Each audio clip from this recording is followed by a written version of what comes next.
Good afternoon బావా. వ్యాపారం ఎలా సాగుతుంది? బాగుంది బావా. ఒక్కడివే చేస్తున్నావా? లేదే, వేరే కేసులు కూడా పార్ట్నరే. వాళ్ళేంటో తెలుసా?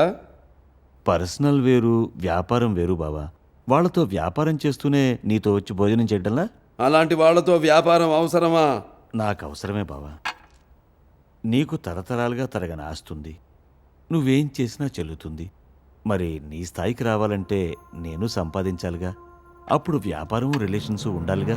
అంటే నా స్థాయికి రావాలని నువ్వు చేసే వ్యాపారంలో 10 మంది జీవితాలు పోతే? అలాంటి లెక్కలేసుకుంటూ కూర్చుంటే వ్యాపారం ఎలా చేస్తాం బావగారు? ఇప్పుడు ఊరికి రోడ్డు వేసేటప్పుడు 10 ఇళ్ళు పోతున్నాయని రోడ్డు వేయటం ఆపలేంగా, తీసేయడమే.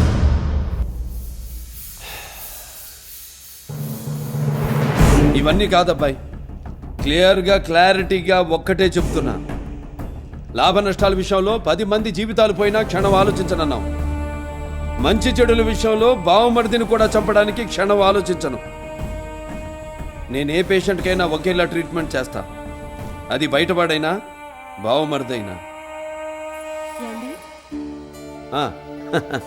భోజనానికి రండి. వస్తున్నా గాయత్రి, రా. నీ చెల్లి పప్పుచారు బాగా కాస్తుంది, భోంచేద్దాం రా.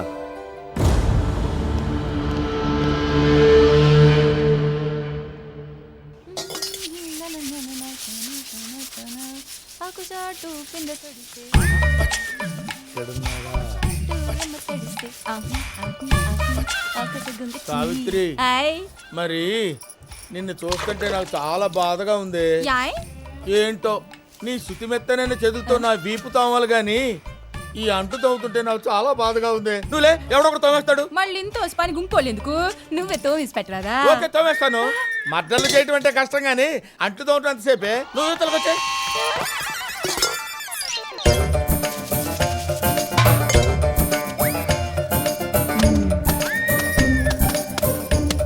ఎలా ఉతుకుతున్నానే?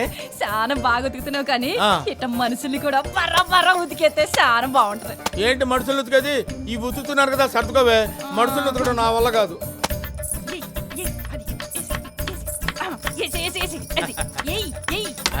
బాగా జరిగానా? కాంపౌండర్ గా వచ్చావు, ఇప్పుడు ఇంటి పనులు కూడా చక్కగా చేస్తావు. తొందరగా వంట కూడా నేర్చుకో. అలాగే.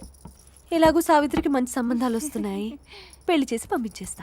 అమ్మగారు, అయ్యో, నేను ఇవి తరగటం, అంటు తవ్వటం, నీళ్లు తోడటం, బట్టలు ఉతకటం ఎందుకు నేర్చుకున్నాను అనుకున్నావు అమ్మా? సావిత్రిని పెళ్లి చేసుకోవడం కోసం అమ్మా. మీరు అలా అంటే నా జీవితం చీకేసిన తాటికాయ వద్దమ్మా. ఈ విషయం అత్తయ్యకి తెలుసా? తెలీదమ్మా. ముందు అత్తయ్య పర్మిషన్ తీసుకో. అమ్మా, ఏంట్రా? నెత్తి మీద ఎంట్రుకలు ఊడిపోతున్నాయమ్మా. అయితే నన్నేం చేయమంటావు? అదేనమ్మా, నా పెళ్ళి. ఏ దేశం అమ్మాయి కావాలరా? దేశం ఏదైతే ఉందిలేమ్మా, పని మనిషినేగా పెళ్లి చేసుకునేది. అదే, ఏ దేశపు పని మనిషి కావాలి అని అడుగుతున్నాను. దేశం గురించి నీ డీటెయిల్స్ ఎందుకులేమ్మా. ఏంట్రా? మన ఇంట్లో పని అమ్మాయి ఉంది కదమ్మా, దాన్ని చేసేసుకున్నాను అనుకోమ్మా. అదేమో మీ వెనకాల తిరుగుతుంటది, నేనేమో బాబు గారు వెనకాల తిరుగుతుంటా. పాపం, మంచి పిల్లరా. అవునమ్మా. చూస్తూ చూస్తూ దాని గొంతు ఎలా కోయమంటావు? సరే, దానికి ఇష్టమేనా? ఏమోనమ్మా, నా ప్రయత్నం నేను చేశాను. అదెక్కడా? ఇక్కడే. ఏంటి, నీకు ఇష్టమేనా?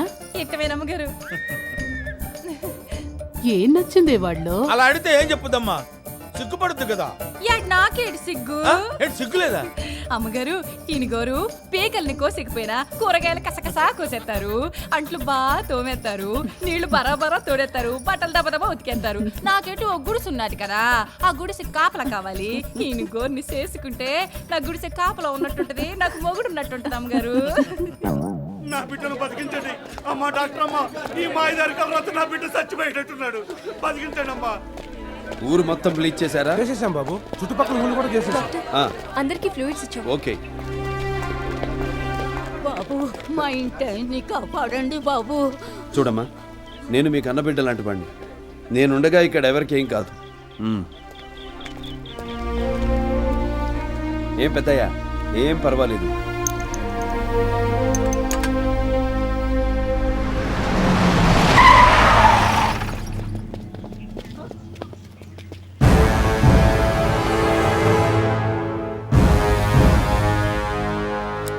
ఎదురు చూస్తుందే నీకోసంరా.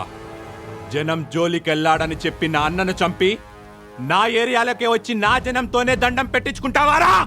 ఇది సమయం కాదు. జనం బాధల్లో ఉన్నారు. మేం కొడితే పడాలి, తిడితే పడాలి, చంపినా పడాలి. అది ఇక్కడ జనం. అలా నువ్వు కాపాడమేంట్రా? రాయ్ తొలైంది. రేయ్, నీకు కావలసింది నేను. నాతో పెట్టుకో. 10 మందితో రా. 10 పెంచుకుంటూ రా. 10 సార్లు రా. నేను రెడీ. జనంతో వద్దు. వెళ్ళు. తొక్కలో జనం. ఏంట్రా నువ్వు కాపాడేది? కొడితే మెడికల్ టెస్టులు చేయించుకోవడానికి మీ ఆస్తులు అమ్మినా సరిపోవు. ఓ పిల్ల. బాబు, మా ఆయన బతికాడు బాబు. ఫ్లూయిడ్స్ కంటిన్యూ చేయండి. ప్రతి 6 గంటలకి టెట్రామైసిన్ నేను వద్దంటే నువ్వు కాపాడమేంట్రా?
జనం ప్రాణాలంటే అంత అలుసురా?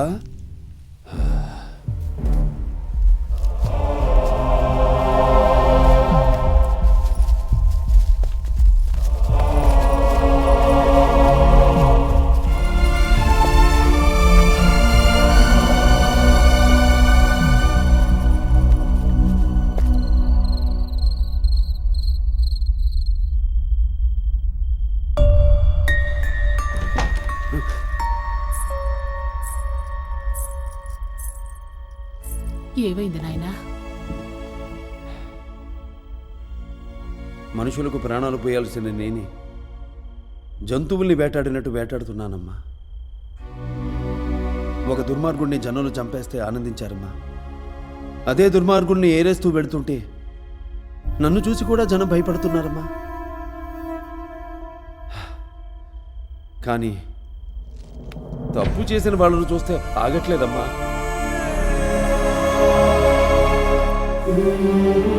తప్పు నాయనా.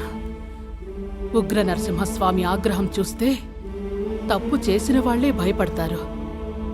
తప్పు చేయని వాళ్ళు భక్తితో చేతులెత్తి నమస్కరిస్తారు. ధర్మం కావాలంటే, చెడును నిర్మూలించాలంటే ఆయుధం పట్టకుండా యుద్ధం చేసిన ఒక్క దేవుణ్ణి చూపించు.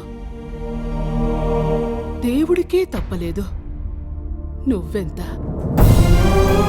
రాముణ్ణి ఒక రాజుగా మాత్రమే చూసిన ఈ జనం రావణుణ్ణి చంపాక దేవుడిగా చూశారా? మంచి వాళ్ళకి ధర్మరాజువి నువ్వే. తప్పు చేసిన వాళ్ళకి యమధర్మరాజువే నువ్వేనని ఈ జనం తెలుసుకుంటారు. వాళ్ళు భయపడుతున్నారని నువ్వు వెనకడుగు వేయాల్సిన అవసరం లేదు. తప్పును చంపే తప్పు లేదు. ఏ తల్లైనా తన్ని బాగా చూసుకునే కొడుకు పుడితే ఆనందిస్తుంది. కానీ ఊరంతా బాగుండాలనే కొడుకు పుడితే ఇంతకు 10 ఆనందిస్తుంది. సాక్షాత్తు ఆ నరసింహస్వామియే నరుడి రూపంలో నా కడుపున పుట్టాడురా.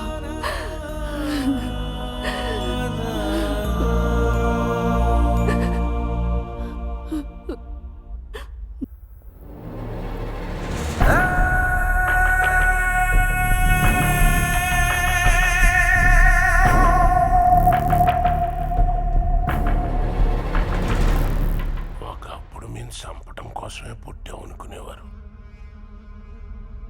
ఈ నరసింహంగాడు లెగిశాక సావటం కోసమే పుట్టాం అనుకుంటున్నారు జనం. ఈ బతుకు మనకు అవసరం అంటారా పెద్దోడా? తప్పు చేస్తే చంపేస్తాడా? మనదేమన్నా గాంధీల కుటుంబం అనుకుంటున్నాడా? అసలు తప్పు అనే దాని మీదే కదరా మనం ఇంతగా ఎదిగాం. తప్పులు చేశాం, చేస్తాం, చేస్తూనే ఉంటాం. అందరిని చంపేస్తాడా? చంపేస్తాడా? ఎవరికైనా ఒక స్థాయి వచ్చేంత వరకేరా ఆయుధం అవసరం. ఆ స్థాయి దాటిపోయిందంటే ఆడికాడే ఆయుధం అయిపోతాడు. అక్కడే ఆపాలి. లేకపోతే ఆ ఆయుధం పేరు చెప్పుకుని 10 తరాల పాటు మన్నే ఉచ్చపోయిస్తారా ఈ జనం.